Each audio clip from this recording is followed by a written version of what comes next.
잠깐만요. 혼자 집에서 점심을 드시고 계시는데 갑자기 가슴이 조여온다면 어떻게 하시겠습니까? 핸드폰은 침실에 두고 왔고 현관문은 안에서 잠겨 있고 주변에는 아무도 없습니다. 생각만 해도 아찔하지 않나요? 혹시 지금 이 순간 나는 괜찮을 거야 하고 생각하고 계신가요? 그런데 말입니다.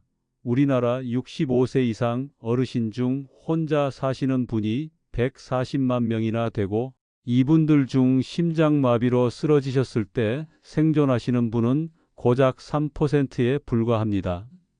하지만 오늘 이 영상을 끝까지 보시면 여러분은 그 3%가 아닌 97%의 생존자가 될 수 있는 방법을 알게 되실 겁니다. 안녕하세요. 백세지혜 TV와 함께하는 심장내과 전문의 김종훈입니다. 45년간 응급실과 심장내과에서 수많은 환자분들을 만나오면서 가장 안타까웠던 순간들이 있었습니다. 바로 혼자 계시던 어르신들이 심장마비 증상을 제대로 알아차리지 못하거나 알아차렸어도 어떻게 대처해야 할지 몰라서 골든타임을 놓치신 경우들이었어요. 지난주에도 이런 일이 있었습니다. 70세 박모 할머니께서 새벽 5시경 갑자기 가슴이 답답해지고 식은땀이 나기 시작했어요. 할머니는 나이가 들어서 그런가 보다 하고 참으시다가 증상이 점점 심해져서야 겨우 딸에게 전화를 걸었어요. 그런데 그때가 벌써 오전 9시였고 병원에 도착했을 때는 이미 심각한 상태가 되어버렸죠. 만약 할머니가 처음 증상을 느꼈을 때 올바른 대처를 하셨다면 어땠을까요? 반대로 이런 경우도 있습니다. 부산에 사시는 68세 최모 할아버지는 새벽에 화장실 가시다가 갑자기 가슴에 쥐어짜는 듯한 통증을 느끼셨어요. 할아버지는 평소 협심증 약을 드시고 계셨기 때문에 당황하지 않고 침착하게 약을 드시고 바로 119에 신고를 하셨어요. 그리고 현관문을 열어두고 신분증과 약 봉지를 준비해서 기다리셨다고 합니다. 덕분에 구급대원들이 신속하게 대처할 수 있었고 지금은 건강하게 회복하셨답니다. 이 두 사례의 차이가 뭔지 아시겠죠? 바로 아는 것과 모르는 것, 준비된 것과 준비되지 않은 것의 차이입니다. 그리고 오늘 여러분께서는 두 번째 할아버지처럼 현명하게 대처할 수 있는 모든 방법을 배우시게 될 것입니다. 먼저 충격적인 현실부터 말씀드리겠습니다. 우리나라에서 매년 심정지로 응급실에 실려오는 환자가 3만 명이 넘습니다. 그 중에서 혼자 계시다가 심정지가 발생한 경우의 생존율은 고작 3%입니다. 반면에 누군가와 함께 계실 때는 생존율이 10%까지 올라가죠. 이 차이가 바로 함께 있는 사람의 도움 때문입니다. 하지만 여러분, 절망하실 필요 없습니다. 오늘 제가 알려드릴 7단계 황금 대처법을 익히시면 혼자 계실 때도 충분히 스스로를 보호할 수 있습니다. 실제로 이 방법들을 알고 계신 분들은 생존율이 2배에서 3배까지 높아진다는 연구 결과도 있어요. 그런데 여기서 중요한 건 심장마비라고 해서 다 같은 심장마비가 아니라는 것입니다. 많은 분들이 혼동하시는데 심근경색과 심정지는 완전히 다른 상황이에요. 그리고 남성과 여성의 증상도 다르고 당뇨병이 있으신 분들은 또 다른 특징을 보입니다. 이런 차이점들을 모르면 골든타임을 놓칠 수 있어요. 먼저 심장마비라는 게 정확히 뭔지부터 알아야 올바른 대처가 가능하거든요. 많은 분들이 혼동하시는데 심근경색과 심정지는 완전히 다른 상황이에요. 예전에 한 환자분이 응급실에 오셔서 이런 말씀을 하셨어요. 선생님, 저 심장마비 왔었는데 혼자서 참고 버텼어요. 그래서 자세히 물어보니까 가슴이 아파서 1시간 정도 앉아서 쉬다가 괜찮아져서 그냥 집에 계셨다더라고요. 그런데 검사해 보니까 심근경색이었어요. 정말 아슬아슬한 상황이었죠. 심장마비라고 하면 보통 드라마에서 보는 것처럼 갑자기 으악 하고 쓰러지는 모습을 떠올리시죠? 그런데 실제로는 그렇지 않은 경우가 훨씬 많아요. 특히 우리 어르신들은 더욱 그렇습니다. 먼저 심근경색부터 설명드리겠습니다. 심근경색은 쉽게 말해서 심장에 혈액을 공급하는 혈관, 즉 관상동맥이 막혀서 심장 근육 일부가 죽어가는 상황이에요. 마치 정원에 물을 주는 호스가 꺾여서 물이 안 나오면 꽃들이 시들어가는 것과 같은 원리입니다. 이때는 아직 심장이 뛰고 있어요. 아프긴 하지만 의식은 있고 말도 할 수 있죠. 반면에 심정지는 말 그대로 심장이 제대로 뛰지 않는 상황입니다. 갑자기 의식을 잃고 쓰러지게 되죠. 이건 정말 응급 상황이에요. 4분 안에 심폐소생술을 받지 못하면 뇌사 위험이 있거든요.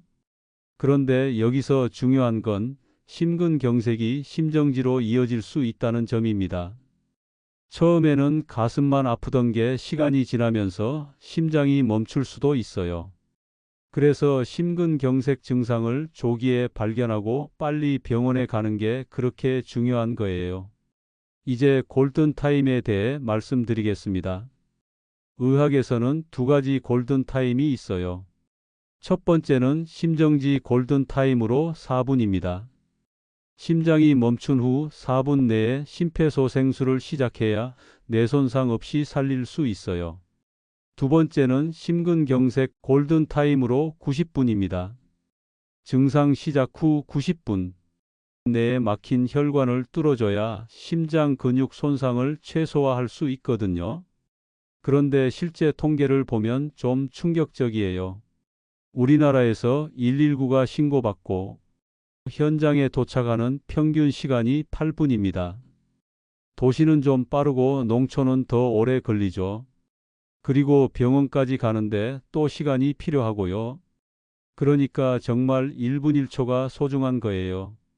특히 혼자 사시는 어르신들의 경우는 더 어려워요. 증상을 느끼고 전화를 걸기까지, 그리고 119가 도착해서 현관문을 열고 들어오기까지 시간이 더 오래 걸리거든요. 실제로 독거 어르신의 심정지 생존율이 낮은 이유 중 하나가 바로 이런 시간 지연 때문이에요. 여기서 한 가지 더 알아두셔야 할 건 심장마비 증상이 사람마다 다르다는 점입니다. 특히 남성과 여성이 다르고 당뇨병이 있으신 분들은 또 달라요. 일반적으로 남성분들은 전형적인 증상을 보이는 경우가 많아요.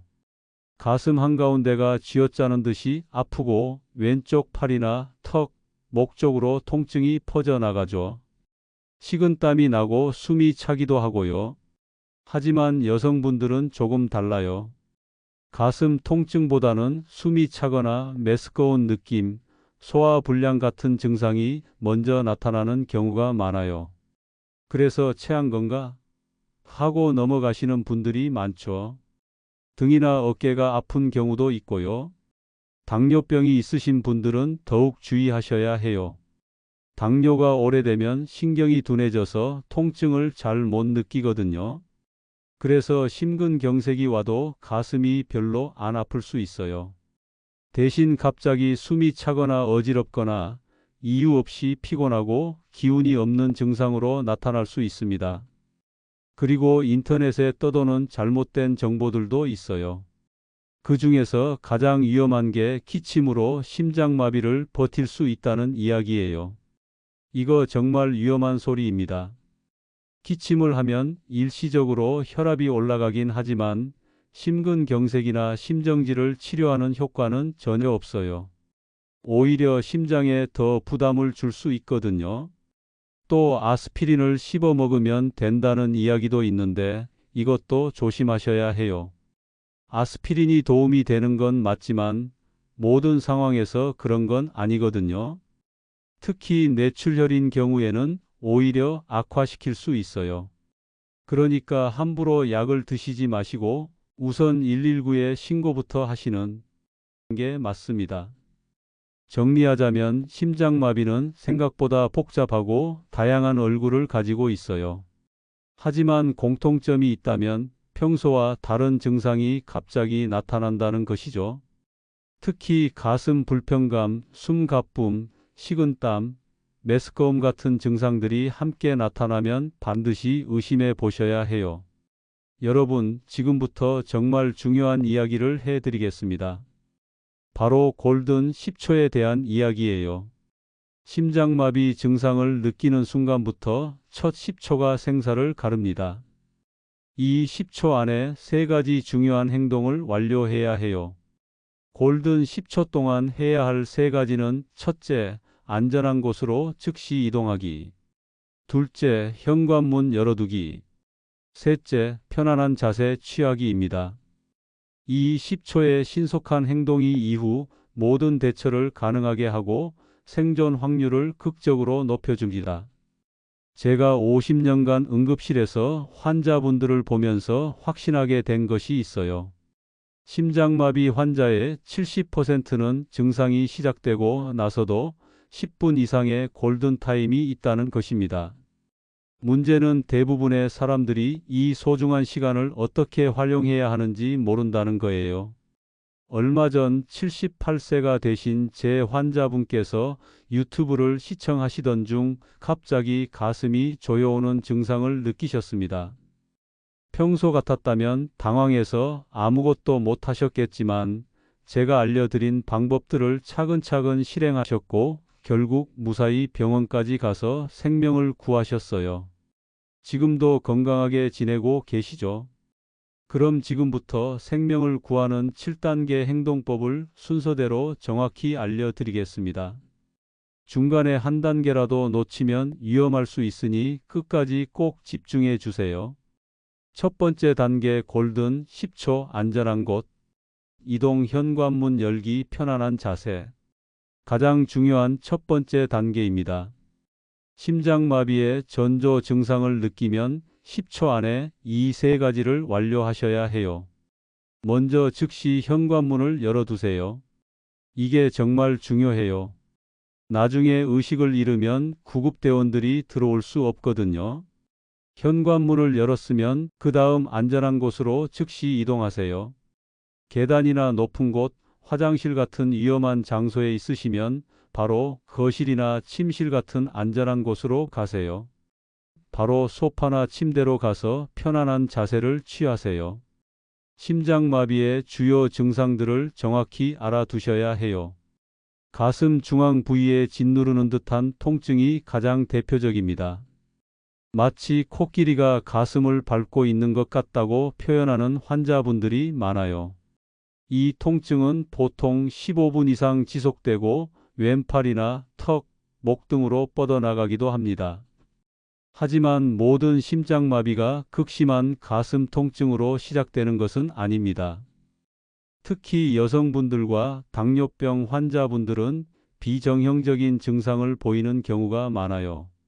갑작스러운 식은땀, 메스꺼움, 구토, 어지러움, 극심한 피로감, 호흡곤란 등이 나타날 수 있습니다.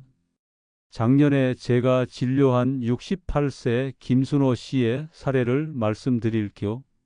김 씨는 평소 고혈압 약을 드시고 계셨는데 어느 날 오후 혼자 집에서 TV를 보다가 갑자기 가슴이 답답해지면서 식은땀이 났다고 하셨어요. 김 씨는 즉시 소파에서 일어나 현관문을 열고 다시 소파에 앉아서 편안한 자세를 취하셨어요. 이 모든 과정이 10초도 안 걸렸다고 하시더라고요. 두 번째 단계 평소 복용하던 심장약이 있다면 즉시 복용하세요. 특히 협심증으로 니트로글리세린을 처방받아 드시는 분들은 이 약을 혀 밑에 넣고 녹여 드세요. 니트로글리세린은 혈관을 확장시켜서 심장으로 가는 혈류를 개선해주는 약입니다. 혀 밑에 넣으면 1분에서 2분 내에 흡수되어 효과를 나타내요. 5분 간격으로 최대 3번까지 복용할 수 있습니다. 평소 아스피린을 드시는 분이라면 씹어서 복용하세요. 아스피린은 혈전 형성을 억제해서 막힌 혈관을 뚫는 데 도움이 됩니다. 이때 주의할 점은 아스피린 알레르기가 있거나 위궤양이 있는 분들은 드시면 안 된다는 것입니다. 하지만 평소 심장약을 드시지 않는 분들은 함부로 약을 드시면 안 됩니다. 특히 남의 약을 빌려 드시는 것은 절대 금물이에요. 약물마다 금기사항이 다르고 개인의 상태에 따라 부작용이 생길 수 있거든요. 세 번째 단계는 바로 119에 전화하는 것입니다. 이때 가장 중요한 것은 정확하고 간결하게 상황을 전달하는 것이에요. 전화가 연결되면 이렇게 말씀하세요. 혼자 있는데 심장마비가 의심됩니다. 가슴 통증과 호흡 곤란이 있습니다. 주소는 어디어디구 어디어디동 몇 번지입니다. 현관문은 이미 열어뒀습니다. 이렇게 핵심만 간단 명료하게 전달하는 것이 중요해요. 많은 분들이 2단계에서 실수를 하십니다.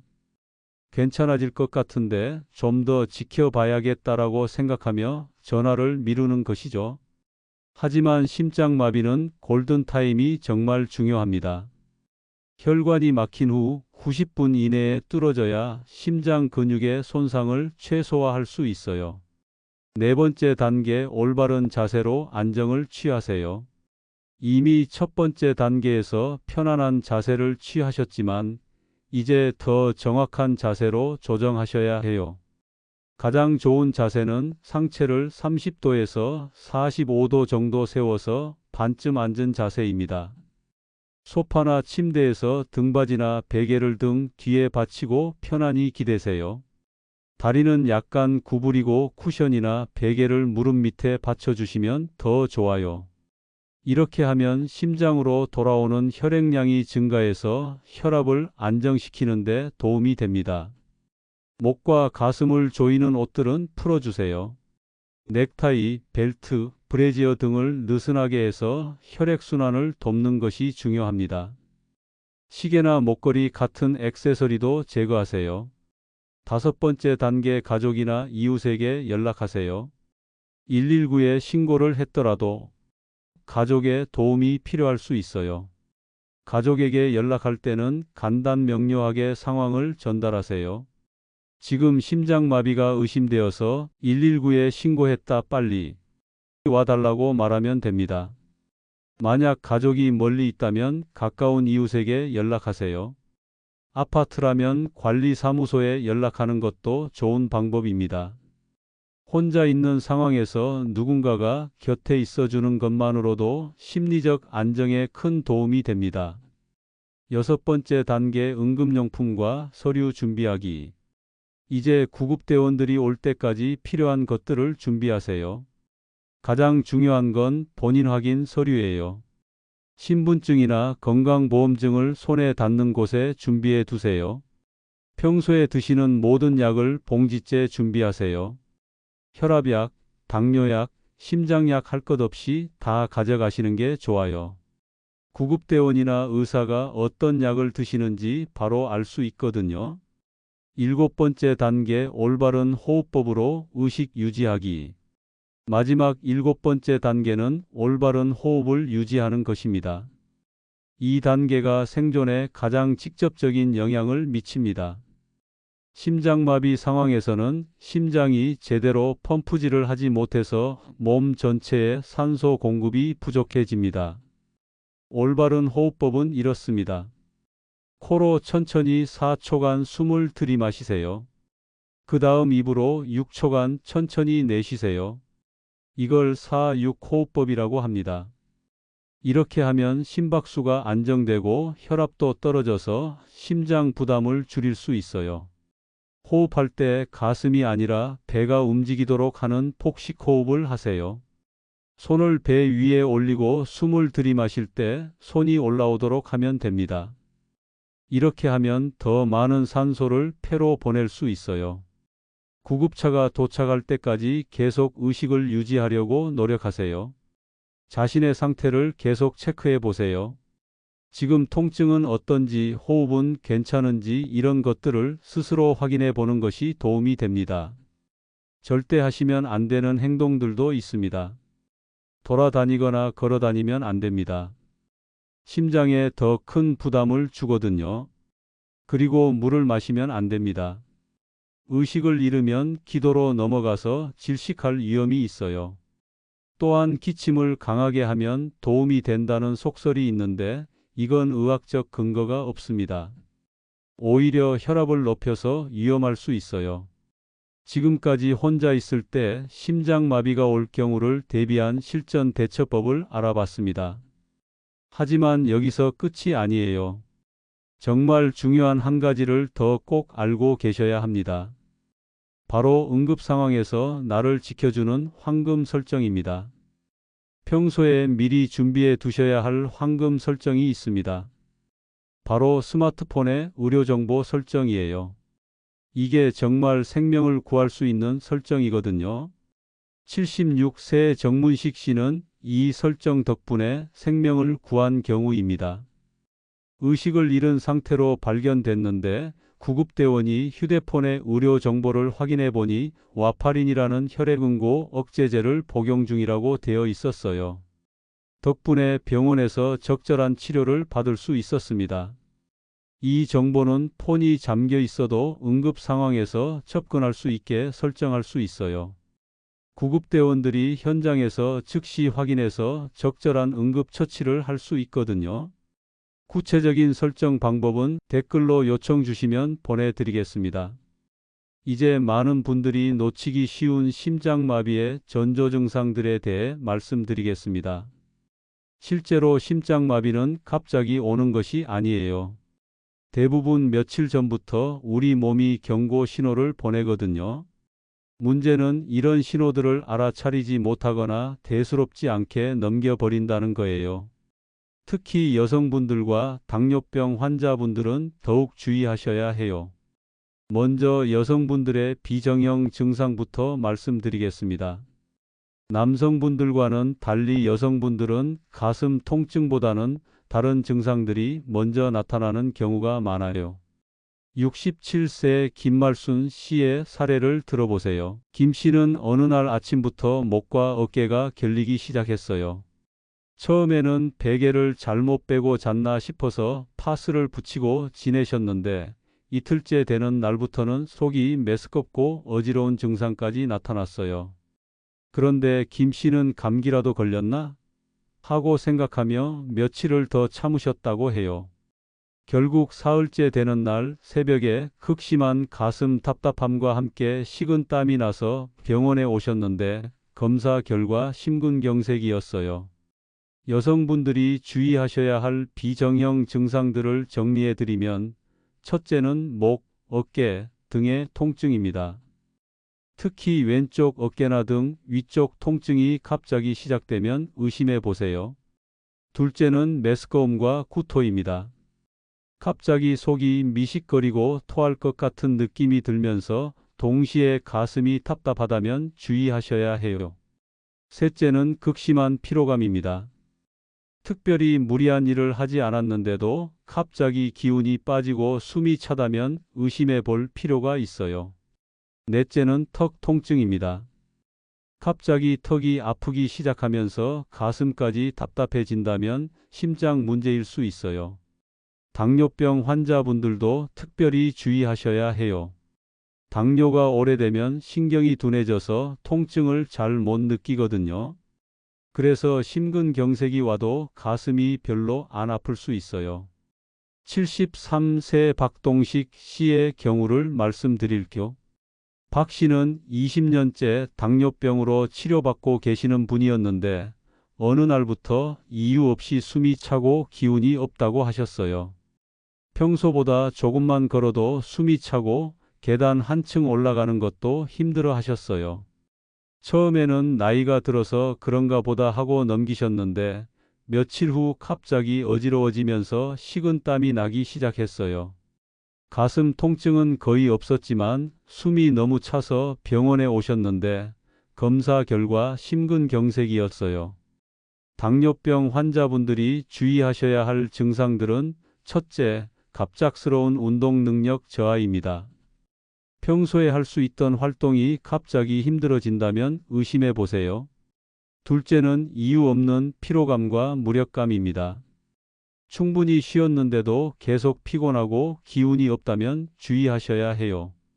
셋째는 갑작스러운 호흡 곤란입니다. 평소보다 숨이 차고 특히 누워 있을 때 숨이 더 차다면 의심해 볼 필요가 있어요. 넷째는 소화불량과 비슷한 증상입니다. 갑자기 속이 더부룩하고 메스꺼우면서 동시에 숨이 차다면 단순한 소화불량이 아닐 수 있어요. 고령자분들의 경우에는 증상이 더욱 애매하게 나타날 수 있어요.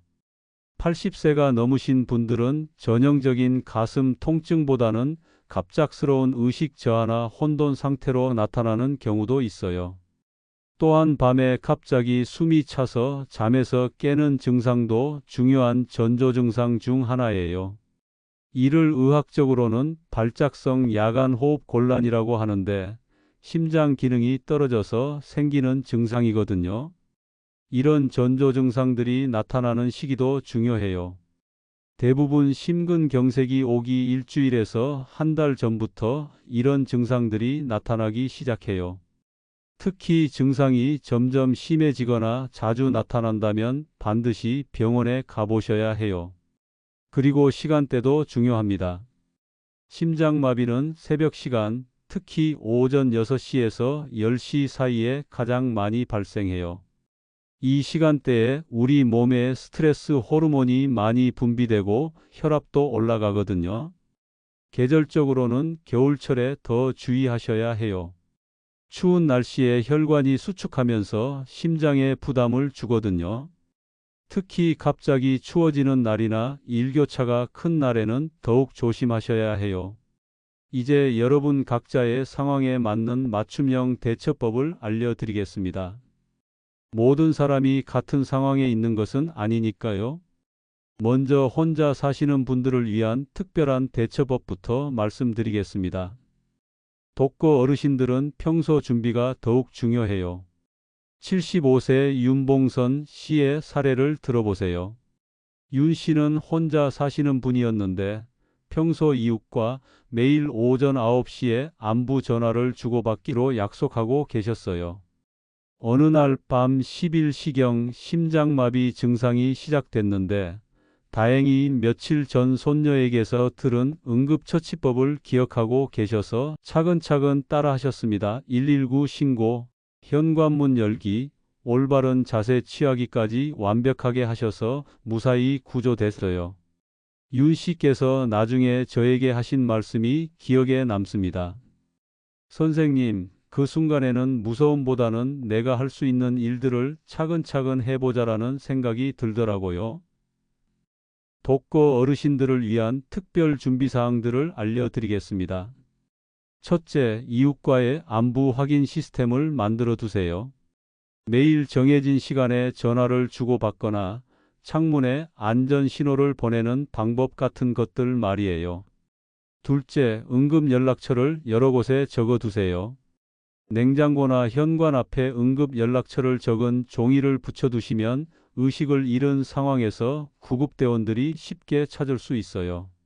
셋째, 스마트 도어락을 설치하시는 것도 좋은 방법입니다. 비밀번호나 지문으로 열 수 있어서 응급 상황에서 가족이나 구급대원들에게 번호를 알려줄 수 있거든요. 아파트에 사시는 분들은 몇 가지 장점이 있어요.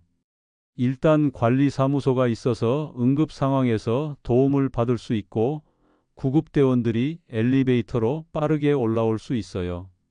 응급 상황이 생기면 119 신고와 함께 관리사무소에도 연락하세요. 관리사무소 번호를 휴대폰에 저장해 두시는 게 좋겠어요. 다만 고층에 사시는 분들은 엘리베이터 고장을 대비해서 계단으로도 올라올 수 있다는 걸 알려주셔야 해요. 단독주택이나 농촌에 사시는 분들은 조금 더 어려운 점이 있어요.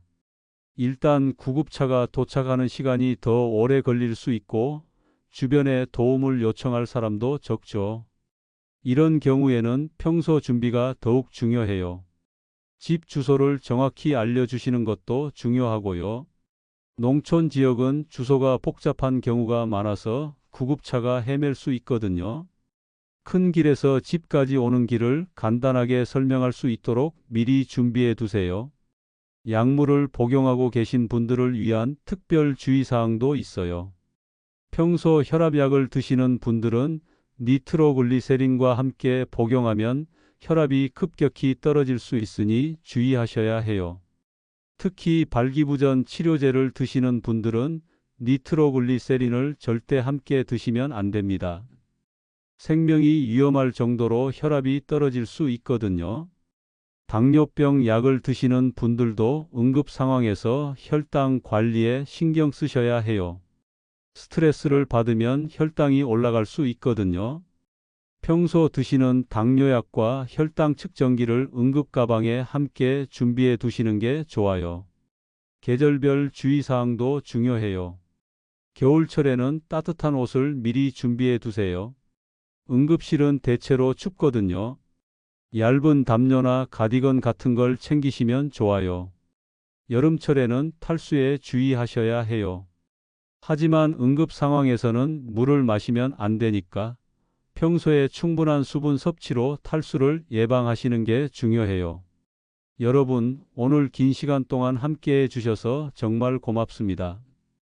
지금까지 혼자 있을 때 심장마비가 와도 스스로를 지킬 수 있는 모든 방법을 배워보셨어요. 오늘 배운 내용들을 간단히 정리해 드리겠습니다. 첫째, 골든 10초의 중요성입니다. 증상을 느끼는 순간 10초 안에 안전한 곳으로 이동해서 현관문을 열고 편안한 자세를 취하는 것이 생존의 열쇠라는 걸 배웠어요. 둘째, 7단계 황금 대처법입니다. 골든 10초부터 시작해서 약물 복용, 119 신고, 자세 조정, 가족 연락, 응급용품 준비, 올바른 호흡법까지 체계적으로 대처하는 방법을 익히셨어요. 셋째, 스마트폰 황금 설정입니다.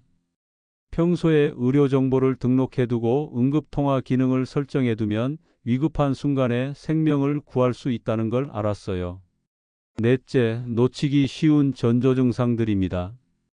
특히 여성분들과 당뇨병 환자분들의 비정형 증상들을 알아차리는 방법을 배웠어요. 다섯째, 상황별 맞춤 대처법입니다. 혼자 사시는 분, 아파트에 사시는 분, 농촌에 사시는 분들 각각의 상황에 맞는 준비 방법을 알게 되셨어요. 여러분께서 오늘 이 영상을 보신 것만으로도 이미 준비된 사람이 되셨습니다. 하지만 아는 것과 실천하는 것은 다르죠. 지금부터가 정말 중요해요. 오늘 당장 실천해야 할 5가지. 영상이 끝나자마자 바로 실천해 주셨으면 하는 것들이 있어요. 첫 번째, 스마트폰에 응급 의료 정보를 등록하세요. 이게 가장 간단하면서도 효과적인 준비예요. 자녀분들께 도움을 요청하시거나 혼자서도 충분히 하실 수 있어요. 두 번째, 평소 드시는 약들을 한 곳에 모아두세요. 작은 가방이나 상자에 넣어서 현관 근처나 침실에 두시면 돼요. 응급 상황에서 바로 가져갈 수 있도록 말이에요. 세 번째, 가족들과 응급 연락 계획을 세우세요. 누구에게 먼저 연락할지, 어느 병원에 갈지 미리 정해 두시는 거예요. 네 번째, 오늘 배운 7단계 대처법을 종이에 적어서 냉장고나 전화기 옆에 붙여두세요. 응급 상황에서는 당황해서 기억이 안 날 수 있거든요. 다섯 번째, 가족들에게 오늘 배운 내용을 공유하세요. 여러분만 아는 게 아니라 가족 모두가 알고 있어야 더 효과적이거든요. 여러분, 오늘 배운 내용들을 실천하시는 건 여러분만을 위한 게 아니에요. 여러분 주변의 모든 사람들을 위한 일이기도 해요. 여러분이 응급 상황에 잘 대처하시면 가족들이 안심할 수 있고 이웃들에게도 도움이 될 수 있어요.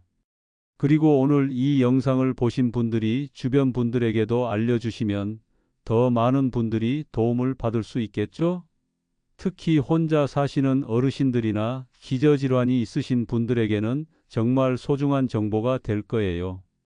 82년을 살아오면서 그리고 45년간 의사로 일하면서 제가 확신하는 것은 준비된 사람은 위기를 기회로 만들 수 있다는 것입니다. 여러분도 오늘부터 준비된 사람이 되셨습니다. 다음에도 더 유익한 내용으로 찾아뵐게요. 건강한 하루하루 보내시길 바라며 다음 영상에서 또 만나 뵙겠습니다. 감사합니다.